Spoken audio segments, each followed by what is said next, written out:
Hi, everyone. Judge Andrew Napolitano here for Judging Freedom. Today is Thursday, May 2nd, 2024. Professor John Mearsheimer joins us now. Professor Mearsheimer, always a pleasure. I'm very taken aback, as I expect you are, by the attitude of police and mayors and governors not hesitating to use very, very serious force on student demonstrators in order to squelch the speech that the government hates and fears. And before we get into that, I would like to ask you to help us with a couple of basics. Yesterday, the Congress, or the House of Representatives, passed legislation and sent it over to the Senate, which so broadly defined anti-Semitism that if I were a professor there and said, from the river to the sea, let everyone be free, either I could be disciplined or the school could be disciplined and perhaps lose federal funds. So let's start with some basics. What is anti-Semitism? Well, the problem in answering that question is that because Israel's supporters in the United States accuse anyone who criticizes Israel or criticizes the U.S.-Israeli relationship or criticizes the Israel lobby as an anti-Semite, what we have is a situation where the term has become to some extent meaningless. I've been called an anti-Semite on numerous occasions since Steve Walt and I wrote the Israel lobby article and then the book. And I believe there's no justification for calling me an anti-Semite. But again, I criticize the lobby in Israel and the U.S.-Israeli relationship. So by definition, I'm an anti-Semite. If you ask me what is real anti-Semitism, it is where somebody hates Jews because they are Jews and behaves towards them in noxious ways. And I'm fully aware that there are instances of anti-Semitism in the United States and around the world more generally. There are anti-Semites in the land. But I think when most people call someone an anti-Semite these days, that's not what they're talking about. They're using the elastic definition to criticize huge numbers of people who are saying things that Israel's supporters don't like. I mean, it is basic First Amendment law that the government cannot get involved in evaluating the content of speech, whether your speech is motivated by a disgust over what the IDF is doing in Gaza, or whether your speech is motivated by a hatred for Jews. You have the right to say what you want. Absolutely, I agree. But it's just very important to understand what's going on here. The greatest threat to the First Amendment in this country at this point in time is Israel's supporters. It's the Israel lobby. And what's going on here, to dig a layer deeper, is that Israel is doing horrendous things in Gaza, and all sorts of people are talking about it and criticizing Israel. And what the lobby wants to do is shut down that criticism before it goes too far and before too many people recognize exactly what's happening. And the only way they can shut down that criticism is to basically throw the First Amendment out the window. And that's what's happening here. Does it, without getting too semantic, or at the risk of getting too semantic, does it matter that the Jews are not Semites, or does this phrase anti-Semitism just means hatred for the Jewish people? They're Ashkenazi, they're Eastern European Jews. The Palestinians are the Semites. Well, I think that you don't want to go down that road. I think that when we talk about anti-Semites or anti-Semitism, we're talking about hatred for the Jewish people. Yeah, and I think it's best to keep it that way. And again, I think we want to recognize that there is real anti-Semitism in the land and that we should combat it. But that's not what's going on here. The idea that, these students who are protesting on these various campuses are a bunch of anti-Semites is not a serious argument. Again, that's not to say there might not be one or two anti-Semites in the crowd, but the fact is that a good number of the people in the crowd are Jews themselves, and a good number of the people who've been arrested are Jews. And the idea that Jews are being beaten up in some sort of systematic way because they're Jews is not a serious argument. There's no serious evidence for that. What is Zionism, Professor Mearsheimer? Well, Zionism is a commitment to Israel. And it's basically another way of talking about the Jewish state. Zionism is a commitment to having or creating and having a state that represents the Jewish people. If you think about the famous book by Theodor Herzl, who I would call the father of Zionism, about that concept. The book is called The Jewish State.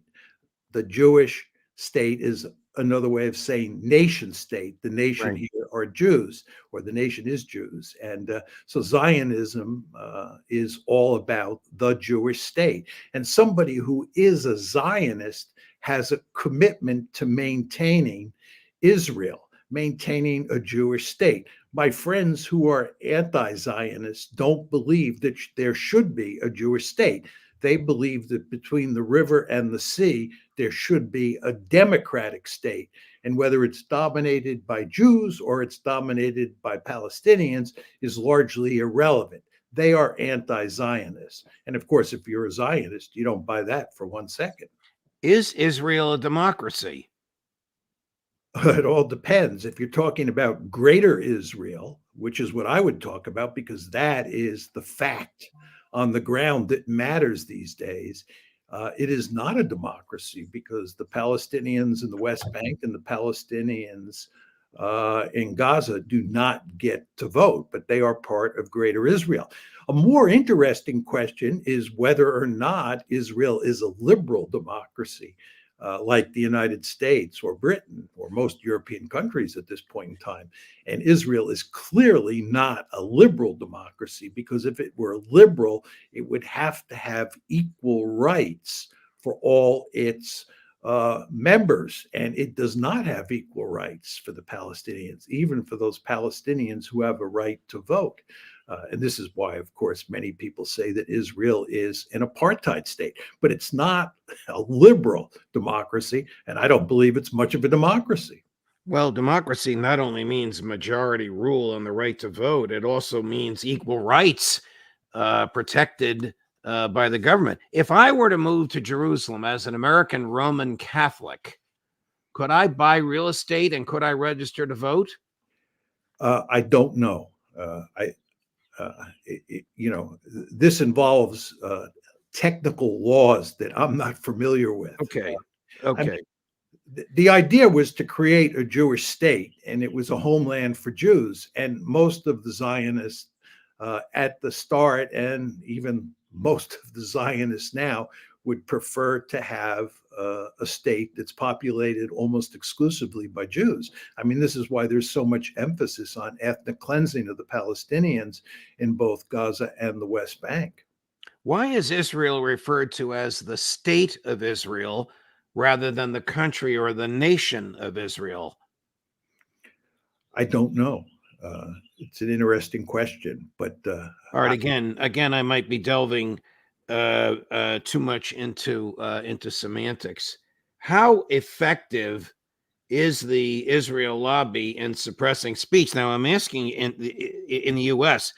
I'm asking you this after 2 weeks of college students being arrested because they support the rights of the Palestinian people, and the House of Representatives threatening colleges and universities, and quite frankly, all educational institutions, if they say things or permit things to be said that can loosely be defined as anti-Semitic. How powerful is that lobby at suppressing free speech here in the U.S.?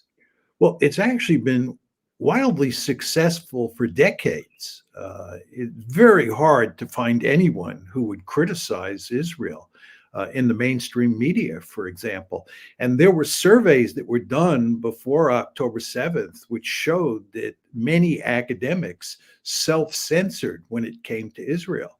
If you were an academic and you were to criticize Israel or criticize the U.S.-Israeli relationship, in a serious way, you would pay a significant price. There was just no question about that.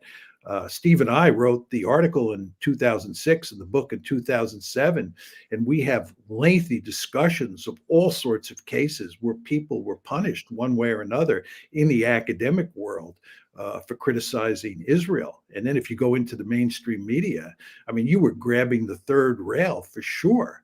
But what's happened here, Judge, is that as a result of October 7th and what the Israelis have done in response to October 7th, all sorts of people are criticizing Israel. And given that we have social media, especially platforms like TikTok, Israel and the lobby and the US-Israeli relationship are taking a beating. So what's happening is that the lobby is desperate to shut this down.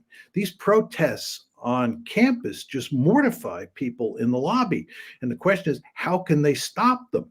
So tremendous pressure is being put on university administrators, university presidents in particular, and tremendous pressure is being put on the White House and on Congress to act to shut down the protests on campus. Look, just to give you two examples that highlight what's going on here. Was there any discussion of anti-Semitism on college and university campuses before October 7th? Was there a big uproar about anti-Semitism in academia before October 7th? The answer is no. Right. The second question I would ask you is, the president of Harvard and the president of the University of Pennsylvania have been pushed overboard, largely by rich donors who are joined at the hip with Israel. These are people who have a passionate attachment to Israel, who have interfered at Harvard and Penn to get these two women presidents fired. Do you think if October 7th had not happened, that these women would be in power now? Well, of course they would. Of course they would. They were thrown overboard, right? Because they didn't crack down on the protesters. And this is why the Columbia president is in trouble. It's why the Northwestern president is in trouble. The lobby desperately wants every president and every politician to crack down on the protesters. And automatically that takes us into freedom of speech territory. Right. And what's happening here very clearly is that the lobby is working overtime to undermine the First Amendment. You are a professor at one of the great academic institutions in the United States, the University of Chicago, whose academic standards are superlative. What is the status of free speech, A, on that campus, your campus, with students, and B, amongst academics? Well, I would imagine that there's quite a bit of self-censorship here, as there is everywhere.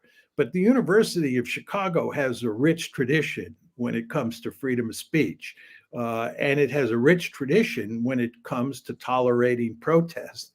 And you remember surely that when this place blew up in 1969, the students took over the administration building.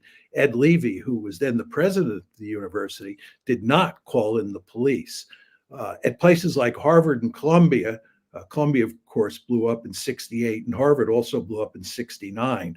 But the presidents of Harvard and Columbia did call in the police, and it backfired on them. But Levy, much to his credit, did not. He waited out the protesters, and then he eventually suspended them. And that was seen at the time as the smart thing to do. And I think if you had protests now and there was no lobby, these university presidents would just wait out the protesters. They would not call in the police, especially since the George Floyd affair took place not that long ago. You remember, the idea of calling in the police was unthinkable in the wake of the whole George Floyd fiasco. Right. Well, here we are, not long after that, calling in the police. Why has this happened? And the answer is the power of the lobby. Here's Max Blumenthal, one of your colleagues on the show, happens to be a big fan of yours, describing his fears about all of this. Yeah, and the one thing that really concerns me because of what we saw in 2020 with BLM, with the Proud Boys, that there are elements in the national security state and the political elite that actually want to see a strategy of tension, that want to see violent chaos, political chaos play out in the streets. And that's what kind of concerns me going forward in the election, is that they actually could try to play this to their benefit. Might Max be onto something? Might the lobby actually feel that it could benefit from chaos and conflagrations, and therefore, in the minds of the public, more justifiably, the use of police force? I think that the lobby understands that the more this spins out of control, the more you go down the road that Max is describing, the bigger the problem for Israel.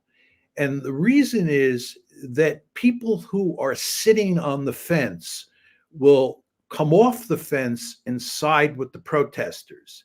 I had a good friend who was at Harvard in 1969, and he said the radicals actually had very little support when the protest first started and they took over the administration building.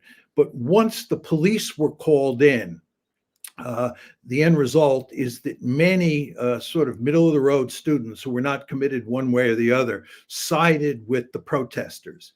So I think you have a situation here where if what Max describes happens, and he may be correct about where this one is headed, and the police continue to crack down on protesters, and we have a giant fiasco here in Chicago at the Democratic National Convention, that what this will do is it will drive people away from the Israeli side of the story, and it will cause great sympathy on the Palestinian side. So I think the lobby, if anything, is wishing that this one will go away. But of course, it's not going to go away. Here's a cut number 9, Chris. Here is a Columbia University professor of whom I have never heard. I don't know if you know her, Rebecca Weiner. This professor was outed. I'll tell you how she was outed after we listened to her, but let's listen to what she had to say about peaceful protest on the Columbia campus. This is not about students expressing ideas. It is about a change in tactics that presents a concern, and a normalization and mainstreaming of rhetoric. And I'm not just talking about language, I'm now talking about tactics, and that's what shifted our response yesterday. But a normalization and mainstreaming of rhetoric associated with terrorism that has now become pretty common on college campuses, right? You see people wearing headbands associated with foreign terrorist organizations. This happened in October when you had a viral TikTok reissuing of Osama bin Laden's 2002 letter to America. So that's a larger concern. It's separate from what happened yesterday, but they're related. We do not want ideas. We do not want campuses, which are where people are supposed to be learning and being in a conducive environment for all of the things that we do in schools, being turned into places where people are committing vandalism, property damage, and committing crimes. She had finished her statement. We do not want ideas that we disagree with. Now, I doubt that she's going to be back at Columbia, because it turns out that she's an undercover police officer who was teaching at Columbia and who hung out with a lot of the demonstrators and reported on them. So I would imagine she's no longer welcome there, but she's part of the problem of equating legitimate political speech. We think the Palestinians have the right to a government. We think that the IDF is committing genocide. Perfectly legitimate political statements. She's equating that with violence. Exactly. I mean, what she represents is a fundamental threat to academia and to the United States at large, the broader society. I mean, it's just a terrible situation that we're in. What she's trying to do is talk about tactics that these protesters are using that are so dangerous. What kind of threats do we see that are so dangerous on college campuses? Yes, at one or two places, the students have taken over the administration building or a different building. this happened in the late 1960s. It's not Yes. that big a deal. Agreed. Those students should be punished for taking over a building. Okay. But the talk, I mean, the idea that these students are terrorists, and you noticed how she linked them with terrorists, is just nonsense. She said they were terrorists because they wore Palestinian headbands and replayed a speech by Osama bin Laden. This is crazy. You're allowed to do that. People can sympathize with Hamas. I understand why many Americans, including many American Jews for sure, do not like to hear that kind of rhetoric. They don't Right. want to hear people sympathizing with Hamas. But this is the United States of America, and you're allowed to say that you sympathize with Hamas, and you're allowed to say that you sympathize with what the IDF is doing in Gaza. That's what freedom of speech is all about.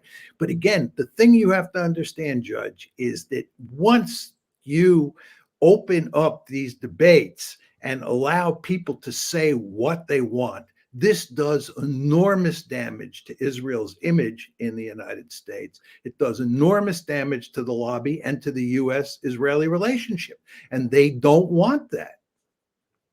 Going to play you a clip from another fan of yours, Colonel Lawrence Wilkerson, in which he expressed an opinion as to what is the principal cause. This takes us back to where we started our conversation, of anti-Semitism in America today. I don't know how he lives with himself, Colonel. I don't either. I don't either. He is the living manifestation on earth today of what causes anti-Semitism. Those are the words of a rabbi who's been my friend for a long time. His exact words were, the greatest motivator for anti-Semitism in the world today is Bibi Netanyahu. What do you think? Well, I would just say, I don't think we have an anti-Semitism problem in the United States. And that's the good news. That is good news, but the Republicans in the House of Representatives and the Israeli lobby want us to think that we do, and that it's so bad we have to tamper with the First Amendment. I agree, but that's simply because they're interested in shutting down criticism of Israel. Look, Israel is in the process of executing a genocide. This is an apartheid state that is executing a genocide. Is it any surprise that lots of students who have access to platforms like TikTok and understand what is going on are out protesting? It's hardly surprising at all. But this is not anti-Semitism. And again, many of the protesters are Jews, and many people who are sympathetic to the protesters are Jews. So the idea that this is sort of like Weimar Germany or even Nazi Germany is just not a serious argument. Again, before October 7th, did you hear people at universities talking about rabid anti-Semitism on campuses across the country? Of course not. Was Claudine Gay, the president of Harvard, being portrayed as an anti-Semite? No, nobody even mentioned that possibility. This is all happening in the wake of October 7th, and it has to do with the fact that Israel is in deep trouble, and more people recognize that Israel is in deep trouble, and it is doing absolutely horrible things to the Palestinians. That's what's going on here. What do you think will happen if the IDF invades Rafah and slaughters another 35,000 people? The protests will be even greater then than they are now. I mean, the idea that they're going to shut down these protests by bringing in the police is not a serious argument. This is what Edward Levy figured out in 1968-69, that bringing in the police does not help. You can't shut these problems down by beating up protesters or trying to throw them in jail if they criticize Israel. The only way you can solve these problems is by actually solving the problem that's driving the train. And that means putting an end to the Vietnam War. And in this case, it's fundamentally changing what Israel is doing in Gaza. If the Israelis stopped all the killing and went to some lengths to give the Palestinians a decent life, the protests would die. or at least they would be greatly reduced. But what's going to happen here in all likelihood, if you listen and believe Netanyahu, is that they're going to go into Rafah and they're going to end up killing many more civilians and maybe even driving some of the Palestinians into Egypt. And this is going to cause huge trouble. The protests are going to grow. But beating up on the protesters or robbing them of their first right amendments is certainly not the solution here. Is Israel an ally of the United States? No, not in any meaningful way. I mean, people in the lobby and defenders of Israel like to make the argument that it's a strategic asset. It's not a strategic asset. It's a strategic liability. It's an albatross around their neck, as I've said on numerous occasions. And from an ethical or moral point of view, everything that it's doing is abhorrent from the perspective of American values. I mean, we're supposed to be enthusiastic about supporting an apartheid state. We're supposed to be enthusiastic about supporting genocide in Gaza? Of course not. So the idea that this is a close relationship, that we have this special relationship with Israel, that we give it unconditional aid because it's a strategic asset and it's the morally correct thing to do, is not a serious argument. What we are doing is driven in large part by Israel's supporters who work overtime, who are relentless in their efforts to get the United States to support Israel no matter what. And who have caused this mantra, Israel is our closest ally, to be spread and articulated amongst members of Congress and in the government of both parties and all ideologies. Of course, there's a whole slew of mantras that these Congress people and people in the White House spew so that they get support from the lobby, and at least the lobby doesn't go after them and try to defeat them in the next election. I mean, this is the problem that President Biden faces, right? He's up for re-election in November, and he knows full well that if he's critical of Israel, or he threatens to cut off aid to Israel, that the end result will be that he'll lose for sure in the fall. I mean, he might lose anyway, especially given where these protests are going. But if he crosses Israel or crosses the lobby, they will take revenge on him. This is just the way it works. Here's a former president of the United States, no longer living, shortly after he left the White House, talking about what he views as the proper relationship between American Jews and Israel and the United States. Let me explain something about what is called the Jewish lobby in this country. In the first place, Jews, understandably in the United States, because of what happened in World War II, because of the Holocaust, are going to put first priority on the survival of Israel. Now, as good Americans as they are, they believe that America's survival and security is directly related to Israel's. In other words, their belief is that being for Israel first means that does not mean you're putting America second, because they think it goes together. An American president, however, has to approach it in a different way, in my opinion. He's got always to think first of what is best for America, and that's true whether it has to do with the Israelis or whether it has to do with the Irish or the Germans or what have you, or the Poles, etc. Usually what is best for America is also best for Israel and vice versa. But on occasions, for example, an American president must make a decision that does not in effect give the Israelis a blank check. And one example of that is a decision that I made. I decided early on in our administration that we were going to seek good relations with Egypt and others of Israel's neighbors. Many of my Israeli friends didn't like that because they wanted a special relationship with Israel and Israel only.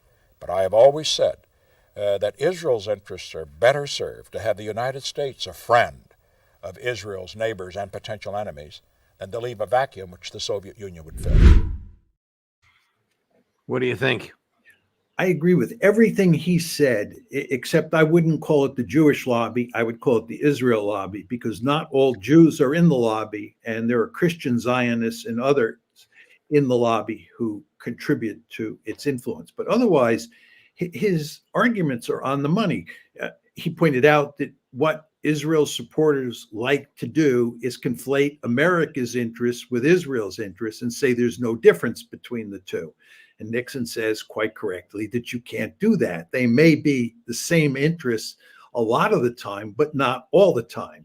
And when the United States and Israel have different interests, President Nixon, is going to favor American interests for all the obvious reasons. But again, most of Israel's supporters believe there's no difference between the two countries' interests. Now, what's different from Nixon's situation and the present situation is the lobby was nowhere near as powerful when Nixon was president as it is today.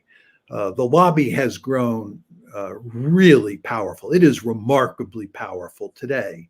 And it has to be remarkably powerful today because the task of defending Israel has become much more complicated, much more difficult than it was in Nixon's time. And I think Dick Nixon was in a position where he could challenge the lobby in ways that no president could today. Are there Christians in the lobby? Are there such things as Christian Zionists, say like Speaker of the House Mike Johnson? Absolutely. There's no question about it. And there have been a number of American Jewish supporters of Israel who are disgusted with the fact that many American Jews are critical of Israel. And they say that the Christian Zionists are Israel's firmest supporters or best or strongest supporters. These are American Jews. I've heard say this over the years. So the Christian Zionists matter. But of course, I think the core of the lobby are American Jews. But again, I want to emphasize not all American Jews by any means. Before we go, let's get back to where we started, the freedom of speech. It's the first week in May. It's either exam time or graduation time at nearly every major university in the country. Where do you see this going? Does it die down in a couple of weeks? Do these young people coalesce in the tens or hundreds of thousands in Chicago this summer, where as ironic as can be, the Democratic National Convention will be, just as it was in 1968? Does it bubble up again in September if the IDF is still slaughtering innocents? What's your feel for this, Professor Mearsheimer? Well, I think that it'll be very interesting to see what happens at graduation at the various universities and colleges across the country where this is an issue. The University of Southern California, which has behaved in abhorrent ways on this whole issue, has canceled commencement. And that may happen at other schools. If it's not canceled, my guess is there'll be lots of protests at different graduation ceremonies around the country. But then school's summer break occurs. And the question is, what happens over the summer? I think the big question will be what happens at the Democratic National Convention. It's hard for me to imagine that there's not going to be significant protest. Are they going to do that convention virtually? Is that going to be the road they go down? If they don't, I keep thinking of Chicago in 1968. What will 2024 Chicago look like for the DNC? And it might not be pretty. Right. But then school will start up again. And I think what it looks like when school starts up is all a function of what the Israelis are up to. And I believe that there is little chance, I hope I'm wrong, there's little chance that the Israelis will do much of anything to improve the Palestinians' lot in Gaza or in the West Bank. And therefore, the protests will start back up again next fall. And university administrators will have a whole year in front of them trying to deal with protesters. And there'll be enormous pressure on them then, as there is now, from supporters of Israel, especially supporters who have big checkbooks.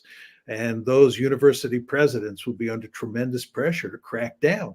And should they crack down, as I said before, I don't think that will work to their advantage, to the advantage of the university presidents or to the advantage of the lobby. Professor Mearsheimer, thank you very much, my dear friend. Next week, I'm giving a lecture at the University of Milan, so I'll be traveling. We'll see you. We'll see you in 2 weeks. My lecture is called "Taking Rights Seriously," and you can imagine what I'm going to say about the state of the freedom of speech in America today. But thank you very much for your time today and for all of your wonderful analysis, as always. My pleasure. Thank you.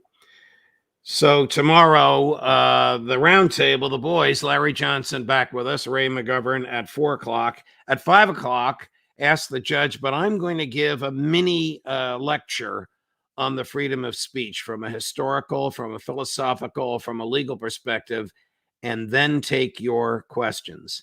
Next week, I will be traveling to Milan, Italy to give the lecture that I mentioned to you. But what a day we have for you on Monday, with 10 different shows coming up just about every hour. We'll post it for you shortly. Judge Napolitano for Judging Freedom.